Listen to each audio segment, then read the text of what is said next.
Il y a deux types d'étapes en fait avant l'inauguration. La première étape d'abord, c'est que l'ensemble des services utilisateurs s'approprient le bâtiment.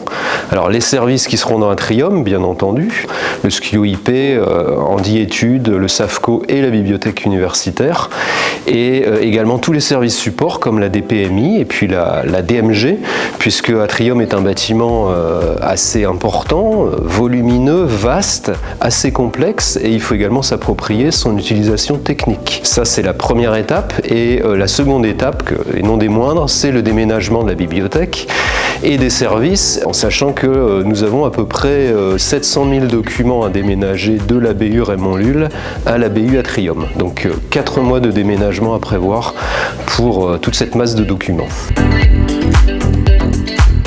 Atrium est un projet qui a plus de 15 ans. Atrium date de la fin de l'année 2008 avec le plan campus. Et très vite, la présidente Anne Fraisse, puisque c'était elle présidente à l'époque, a décidé que pour l'université Paul Valéry, il y aurait une nouvelle bibliothèque pour remplacer notre vénérable Raymond Lull, ouvert en 1966.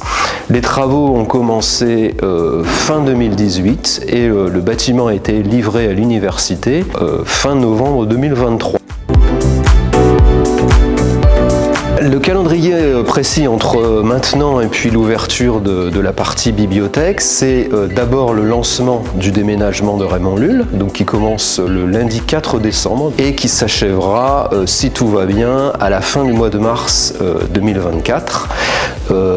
Pendant les vacances de Noël, nous avons le déménagement des 3 services d'Atrium, SAFCO, SKIO et Handi Études. On a une ouverture de ces 3 services directement dans Atrium à la mi-janvier, et pour finir, si tout va bien, une ouverture de la partie bibliothèque au cours du mois d'avril 2024. D'abord, c'est une bibliothèque, c'est un bâtiment plus exactement, qui est en proue de campus. Alors qu'actuellement, la bibliothèque Raymond Lull est au cœur du campus, donc on sera en proue de campus. On sera aussi sur un geste remarquable, c'est-à-dire c'est un bâtiment qui, indépendamment de sa fonction, est quand même, ne se cache pas. Hein, il est bien visible, il le sera encore plus dans le cadre de la ligne 5 du tram. Ce qu'on offre au public au-delà de la bibliothèque universitaire, c'est l'accès à un certain nombre de manifestations organisées par l'université dans l'auditorium, puisque Atrium comprend également un auditorium, une salle d'exposition qui accueillera des expositions faites par des membres de la communauté universitaire et qui seront totalement tournées vers le public. C'est une bibliothèque destinée avant tout à la communauté universitaire, donc on va acquérir des documents en rapport avec les disciplines de l'université Paul Valéry.